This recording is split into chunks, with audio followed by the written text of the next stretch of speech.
할렐루야. 삶의 자리에서 감사함으로 하나님께 예배드리는 모든 믿음의 심령이 우리 주 예수 그리스도의 평화와 은총이 함께하기를 축복합니다.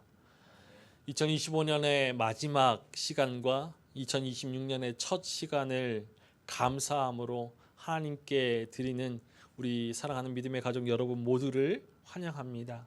우리 믿음의 가족들과 함께 지나온 2025년의 인생을 우리 잘 살아왔노라고 칭찬하고 격려하면서 우리 인사 한번 하겠습니다. 우리 좌우를 바라보시면서 인사하겠습니다. 수고하셨습니다. 수고하셨습니다. 예. 그리스도께 붙잡힌 바 되어서 그리스도를 향해 부름의 상을 위하여 표대를 향한 이 신앙의 경주를 한 걸음 더 나아가기를 소망하면서 시작했던 2025년의 마지막 시간을 맞이하였습니다. 믿음으로 살아가는 그 인생의 시간 속에 매해 이 시간만 되면 이 순간마다 그리스도의 장성한 분량이 충만한 데까지 이르기를 소망하고 결단하지만 한 해를 살아보면은 그런 아쉬움이 남는 것은 어쩔 수 없는 일인 듯합니다. 그러나 지난 한 해 우리가 표대를 향하여서 한 걸음 한 걸음 달려왔다라면은 우리는 분명 조금 더 성장한 것입니다. 2025년 표대를 향하여 힘써 달려가기를 소망하였던 우리의 믿음이 이제 2026년에는 이 표대를 향한 신앙의 경주가 우리 혼자가 아닌 주와 함께 가는 길임을 깨닫기를 소망합니다. 주님과의 아름다운 동행에 생명과 구원, 그리고 능력과 기쁨, 사랑과 소망, 지혜와 만족이 주어짐에 감사하면서 우리 다시 한번 표대를 향한 신앙의 경주에 최선을 다할 수 있기를 소망합니다. 오늘 우리가 읽은 시편 16편의 표제에는 다윗의 믹담이라고 되어 있습니다. 이 믹담은 속죄라는 뜻의 아카드어 카타모와 연관되어서 속죄 시편이라고 해석하기도 하고 황금을 뜻하는 히브리어 케템과 연관해서 황금의 시라고도 해석하기도 합니다. 또한 색이다라는 단어 믹담과 연관하여서 돌비와 같은 곳에 새긴 시라고 해석하기도 하죠. 이 믹담의 뜻이 어떠하든지 이 여러 의미들을 종합해 볼 때 다윗의 믹담은 아주 중요하고 가치 있는 시편입니다. 우리가 이 시편을 읽을 때 주목할 것은 이 시가 평안의 상황 가운데 고백되어진 것이 아니라 고난 가운데 있을 때 고백되었다라는 것입니다. 다윗이 어떠한 인생을 살았습니까? 다윗은 베들레헴에서 양을 치는 목동이었습니다. 하나님의 선지자 사무엘을 통하여서 기름 부음을 받았지만 다윗은 왕이 되기까지 13년의 그런 고난의 여정을 겪어야 했죠. 블레셋과 이스라엘이 엘라 골짜기에서 전쟁을 치르고 있었습니다. 블레셋의 골리앗이 하나님의 이름을 모독하는 데에도 이스라엘 군인들은 무서워 떨 뿐이었죠. 이때 조그만 한 소년 다윗이 막대기 하나만 든 채 만군의 여호와의 이름으로 내게 나아가노라 선포하며 골리앗에게로 나아갔습니다. 다윗이 골리앗을 죽이고 돌아올 때 여인들이 성회에서 나와서 춤추면서 사울이 죽인 자는 천천히요 다윗은 만만이로다 라고 노래 불렀죠. 사울왕은 이 노래를 듣는 순간 다윗을 죽이기로 작심합니다. 다윗의 고난의 생애가 이때부터 시작되었습니다. 사울왕의 추격은 다윗을 사면 초가에 빠지게 만들었죠. 다윗이 도망 다니면서 나와 사망의 사이는 한 걸음뿐이다 라고 탄식하기도 하였습니다. 한 걸음만 삐끗하면 죽음에 이르는 처지에 놓였다라는 것이죠. 항상 죽음을 두려워하면서 열심히 도망 다녔습니다. 성경의 말씀은 이 다윗의 쫓기는 비참한 그 삶을 자세하게 적나라하게 열거하고 있죠. 다윗은 자기의 목숨을 지키기 위하여서 사울을 피하여서 정처 없이 광야로 유랑하며 다녔습니다. 광야의 요새, 십광야, 산골 등 밤낮 여기저기 옮겨 다니면서 살 길을 찾아야만 했죠. 잡아 죽이려고 찾아다니는 사람보다 살기 위하여서 도망다니는 사람이 더 절박했을 것입니다. 광야에 해당하는 히브리어 미드바르는 광야, 황무지, 들판으로 번역되는데 넓은 초장이나 넓은 지역 혹은 사람이 살지 못하는 불모지를 뜻합니다. 다윗은 부하들과 함께 유다의 황무지와 산의 고지로 피신하였고 또 십의 황무지에도 머물렀죠. 이 미드바르는 성경에서 포도 그리고 샘물, 포도와 샘물이 없는 지역이고 또 고난과 훈련의 현장이면서 무능력한 인간이 하나님의 능력을 체험하는 장으로도 묘사됩니다. 다윗이 황무지 요새에 은신하였다. 이것은 그의 심령이 진정으로 하나님께 피신하였음을 뜻하는 것이죠. 한치 앞을 모르는 그러한 위협과 위기의 순간 속에서 다윗은 분명히 깨달았습니다. 어디를 가든지 자신의 생명이 안전할 곳은 없고 자신을 지키시는 분은 하나님뿐이심을 알았던 것이죠. 우리 시편 16편 1절의 말씀을 함께 읽어보겠습니다. 하나님이여 나를 지켜주소서 내가 주께 피하나이다. 다윗은 위기를 경험할 때 하나님께 피하여서 지켜주시기를 간구합니다. 하나님을 피난처로 여기고서 하나님을 의지했죠. 우리 2절의 말씀을 함께 읽어보겠습니다. 내가 여호와께 아뢰되 주는 나의 주님이시오니 주밖에는 나의 복이 없다 하였나이다. 다윗은 인생의 어느 순간에든지 하나님과의 그 교제의 손을 놓지 않았습니다.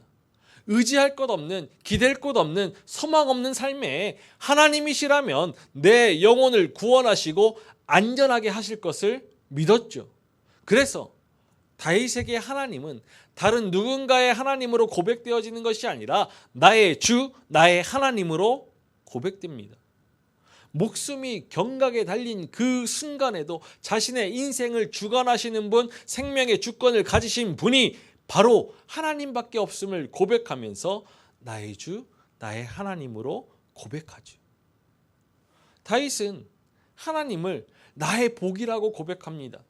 여기서 복은 우리가 익히 알고 있는 복, 바라크, 히브리어로 바라크가 아닌 선한 것, 좋은 것을 뜻하는 토브를 사용하고 있습니다. 다윗은 지금 자신의 삶을 살펴보면서 주 하나님께서 자신의 인생에 가장 선한 것으로 가장 좋은 것으로 채워주셨다고 고백하면서 노래하는 것입니다. 아픔의 시간들, 고통의 시간들, 위협의 시간들까지도 돌아보니까 하나님의 선하심이 가득하였던 은혜의 시간으로 고백하는 것입니다. 이 고백을 하는 다윗에게 하나님을 떠나서는 선한 것이 없습니다. 하나님을 떠나서는 모든 것이 헛된 것입니다. 하나님 없이는 하나님과 관계없는 복은 없죠. 하나님을 나의 주, 나의 하나님, 나의 복으로 삼은 다윗의 시선에 사랑이 가득합니다. 우리 시편 16편 3절의 말씀을 함께 읽어보겠습니다. 땅에 있는 성도들은 존귀한 자들이니 나의 모든 즐거움이 그들에게 있도다. 하나님으로 만족함을 누리기 때문에 주변의 사람들을 사랑의 눈으로 바라봅니다. 성도는 다윗과 마찬가지로 하나님을 사랑하고 섬기며 하나님으로 만족을 누리는 하나님의 자녀들입니다. 하나님과의 그 언약의 관계에서 하나님을 섬기면서 하나님의 말씀에 순종하며 살아가는 믿음의 사람들이죠. 이 존귀한 자들에게 다윗의 모든 즐거움이 있다라고 노래합니다. 하나님 안에서 참된 만족을 누릴 때 하나님의 백성들을 사랑하고 그 교제 안에서 즐거움을 얻습니다.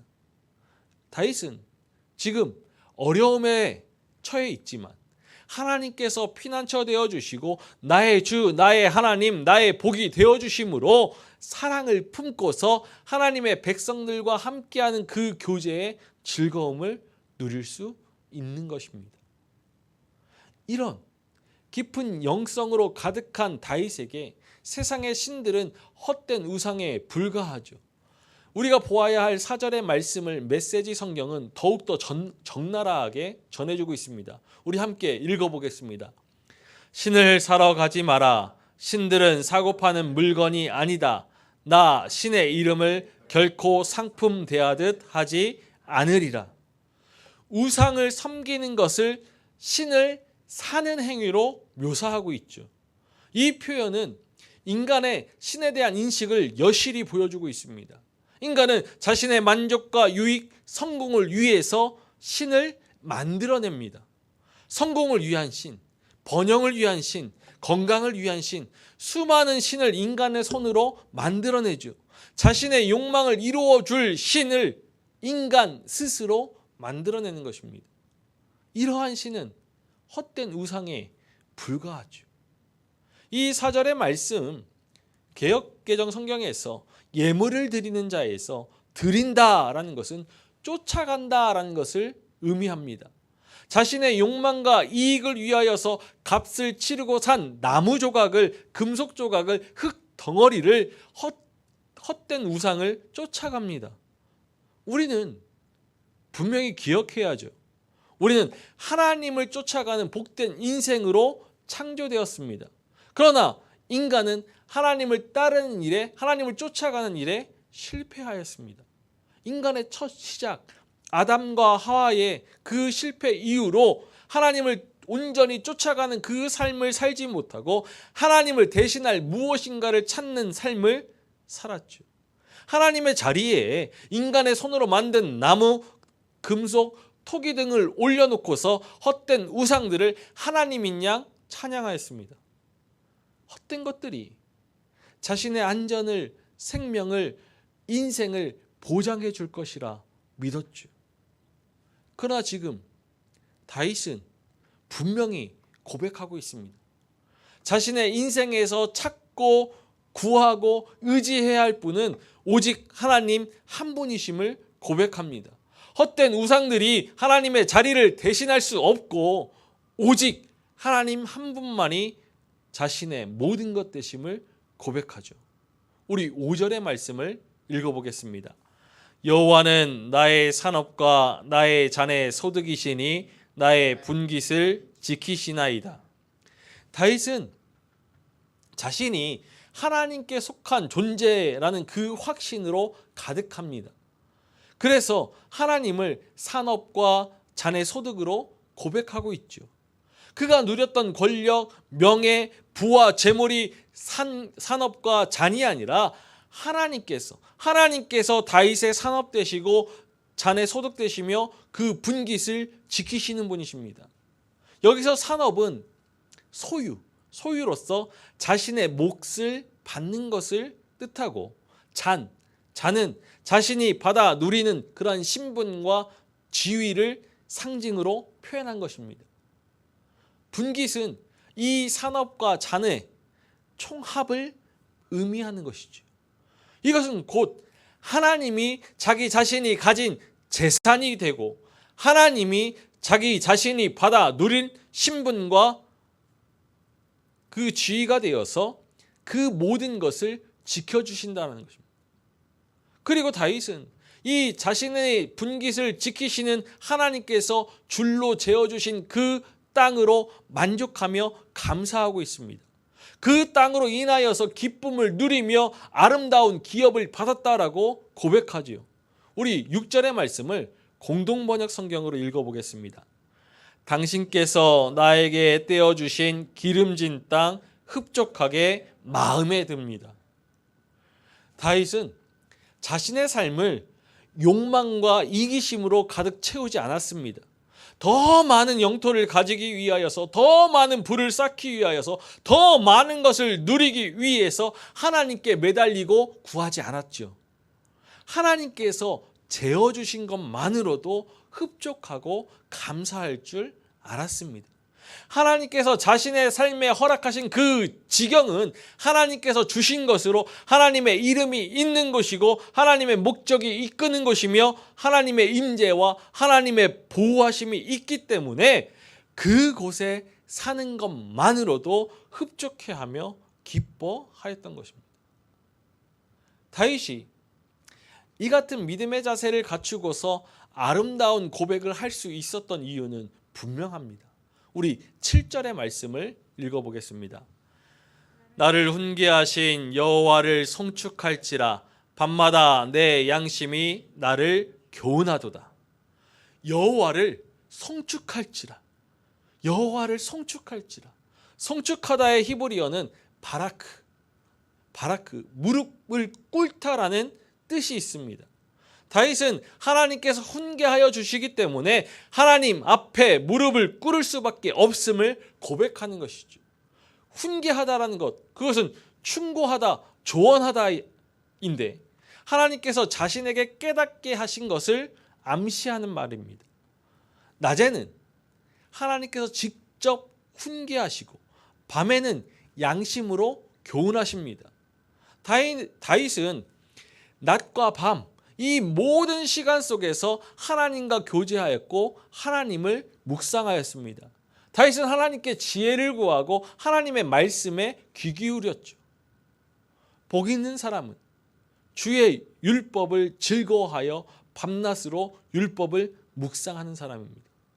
바로 다윗이 복 있는 사람이었죠.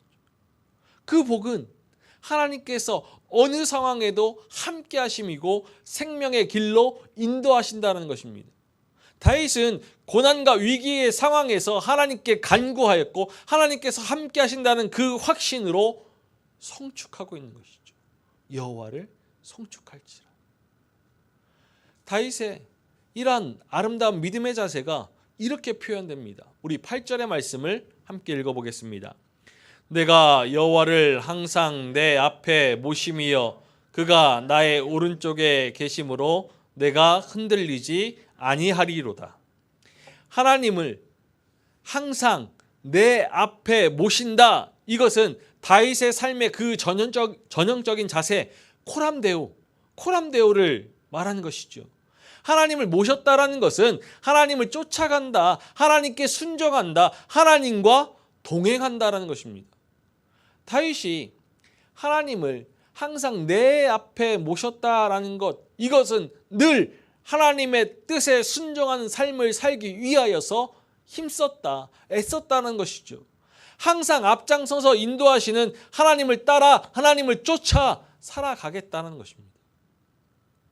하나님께서 인도하시는 그 길이 사람의 생각과 사람의 길과 다를 수 있습니다. 하지만 하나님을 항상 내 앞에 모시겠다라는 것, 그것은 우리의 생각과 다를지라도 따르겠다라는 고백이지요. 주님을 따를 때 자기를 부인하고 자기 십자가를 지고 따라야 합니다. 주님께서 앞장서시는 그 길이 우리의 뜻과 우리의 생각과 다르다 하더라도 자기를 부인하고 주님을 따라야지요.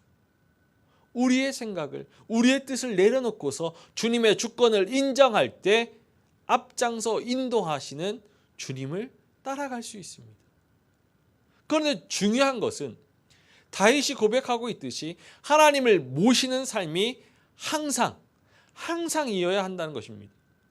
인생의 평온한 시기에 마음이 안정된 그 시간에만 하나님을 내 앞에 모시는 것이 아니라 인생의 험난한 시간에도 이 마음이 요동치는 그 순간에도 하나님을 내 앞에 모셔야 합니다. 인생의 밤과 낮 모든 시간에 하나님을 앞에 모셔야죠. 다윗은 삶의 모든 순간에 하나님의 뜻을 알기 위하여서 말씀을 묵상했고 그의 말이나 일에나 하나님으로 충만하였습니다. 모든 삶의 행동이 하나님의 이름 영광을 위한 것이었고 하나님을 힘입어서 행하였습니다. 그런 믿음을 살아내니 하나님께서 다윗의 오른편에 자리하고 계신 것이죠. 우리가 성경을 읽을 때 자주 보게 되는 표현이 바로 오른편입니다. 좌우 중에 우, 오른편, 오른손은 하나님의 능력을 상징하죠. 다윗의 삶이 하나님 앞에서 신실하니까 하나님께서 그의 오른편에 자리하셔서 그의 능력이 되어 주시는 것입니다. 다윗은 항상 하나님의 충만하신 그 임재를 통하여서 임마누엘의 은혜를 경험하였습니다. 다윗은 하나님을 항상 앞에 모시고서 하나님께서 그의 오른쪽에 계심으로 그 삶이 흔들리지 않았습니다. 인생의 순간에 마주하게 될 어떤 환난에도 흔들리거나 넘어지지 않는 믿음으로 그 믿음의 확신이 이 고백에 담겨져 있죠. 나를 지켜주소서라고 그 간구로 시작된 시편의 노래가, 고백이 이제 내가 흔들리지 아니하리로다라는 그 확신의 고백으로 변화됩니다. 다윗은 지금 경험하는 위기가 무엇인지 분명하지 않아도 이 위기가, 고난이 그 믿음으로 완전히 극복되었음을 우리에게 보여주고 있죠. 다윗이 위협과 위기의 순간에 피난처 되시는 하나님을 찾고 나의 주, 나의 하나님으로 고백하면서 하나님만이 나의 복임을 고백할 수 있는 비결이 오늘 시편 16편 마지막에 기록되어져 있습니다. 세상의 헛된 우상들에게 눈길을 두지 않고 하나님만을 자신의 분깃 삼으면서 하나님과의 그 친밀한 교제 가운데 하나님을 항상 앞에 모실 수 있는 비결이죠. 우리 11절의 말씀을 메시지 성경으로 함께 읽어보겠습니다. 주님은 나의 발을 생명길에 두셨고 그 길은 온통 주님 얼굴빛으로 환히 빛납니다. 주께서 내 손을 잡으신 그 날 이후로 나 바른 길에 서 있습니다. 다윗은 하나님께서 보여주시는 그 생명의 길을 걷는 인생을 살았습니다. 주 앞에 충만한 기쁨과 주의 오른쪽에 영원한 즐거움을 바라보면서 생명의 길 위에 선 인생이었죠. 생명의 길은 음부에 버림당하지 않고 하나님 앞에 영원히 사는 것을 뜻합니다. 다윗은 그 인생의 가는 길을 알 수 없으면서 오직 하나님께서 생명의 길을 가르쳐 주신다라고 고백합니다. 공동번역 성경에서 이 생명의 길을 삶의 길로 번역하고 있습니다. 생명의 길은 삶의 길이지요. 생명의 길이 삶의 길이 된다라는 것, 이것은 모든 인생이 생명의 길을 삶의 길로 삼아야 한다는 것을 깨우쳐 줍니다. 생명의 길은 피조물 된 인간이 삶에 걸어야 할 마땅한 길인 것이죠. 이 길에 기쁨이 충만하고 영원한 즐거움이 있습니다. 그래서 생명의 길 위에 서 있을 수 있다라는 것, 이것은 하나님의 택하심 때문이죠. 메시지 성경 11절 후반절이 이렇게 전해줍니다. 주께서 내 손을 잡으신 그 날 이후로 나 바른 길에 서 있습니다. 다윗은 위협과 위기의 그 순간에 세상의 헛된 우상들을 사러 다니지 않고 완전한 피난처 되시는 하나님을 의지하였습니다. 이 선택으로 다윗은 안전할 수 있었고 산업을, 자녀 소득을 지킬 수 있었죠. 그런데 이제 보니까 다윗의 선택으로 인한 은혜가 아니라 하나님께서 다윗을 선택하셨기 때문에 누리는 은혜였습니다. 다윗의 선택이 아니라 하나님의 택하심이죠. 우리가 계속해서 이야기하고 기억하는 것, 구원, 의로움, 거룩, 이거 우리의 힘으로 되는 것 아닙니다.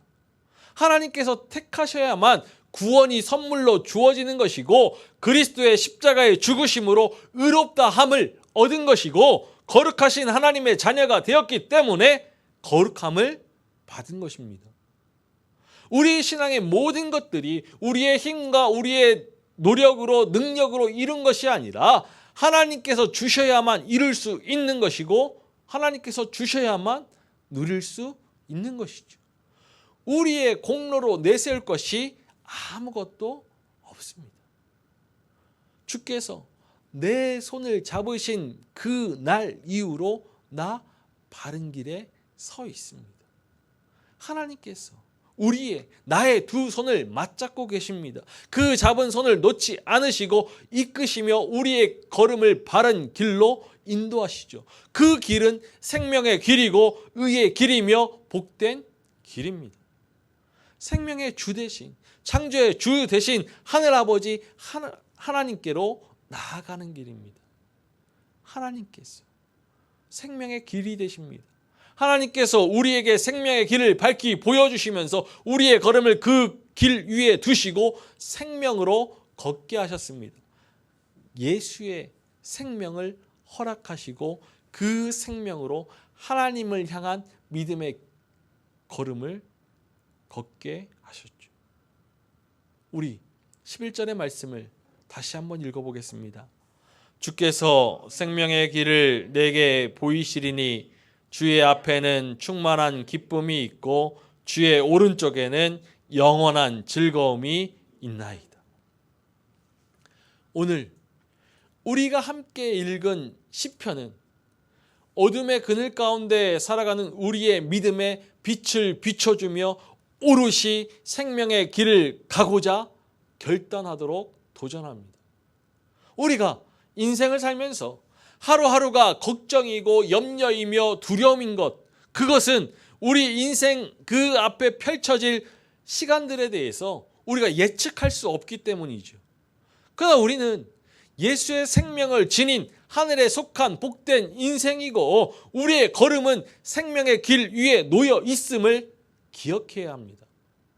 이 믿음의 확신 안에 거한다라면, 우리의 마음이, 우리의 시선이 하나님께로 고정되어 있다라면 생명의 주 대신 하늘 아버지께서 우리의 걸음을 생명의 길로, 진리의 길로 인도하심을 확신하면서 기쁨과 감사, 평안 가운데 거할 수 있습니다. 우리의 걸음이 생명의 길 위에 놓여 있고 하나님께서 항상 우리 앞에 계시기 때문입니다. 다윗의 믹담은 어렵고 힘든 그런 상황과 환경 가운데 살아가는 오늘 지금의 현실에서 우리가 함께 부를 노래이자 신앙의 고백입니다. 우리를 둘러싸고 있는 그러한 상황과 환경을 넘어서서 우리의 믿음을 바로 세우며 그리스도의 향기로 피워낼 수 있는 그러한 노래이죠. 광야에서, 황무지에서 생명의 길을 바라보았던 다윗처럼 광야 같은 세상을 살아가는 지금 이 시간 우리도 생명의 길을 바라보면서 주님과 함께 표대를 향하여 온전히 달려갈 수 있는 그런 믿음이기를 소망합니다. 2026년 새롭게 마주하는 한 해, 우리의 삶 가운데 이 시편 16편의 고백이 아름답게 울려 퍼지는 그런 믿음의 시간으로 채울 수 있기를 간절히 소망합니다. 2026년 하나님께서 우리에게 허락하신 새날, 그 모든 시간 속에 주와 함께 가는 길, 주와 함께 가는 길 위에 오롯이 서서 하나님과의 그 친밀한 교제 속에서 생명의 풍성한 은혜를 기쁨으로 누리고 하늘의 평안을 누리면서 표대를 향하여 주님과 함께 달려나아갈 수 있는 우리 모두가 되기를 주님의 이름으로 간절히 축원합니다.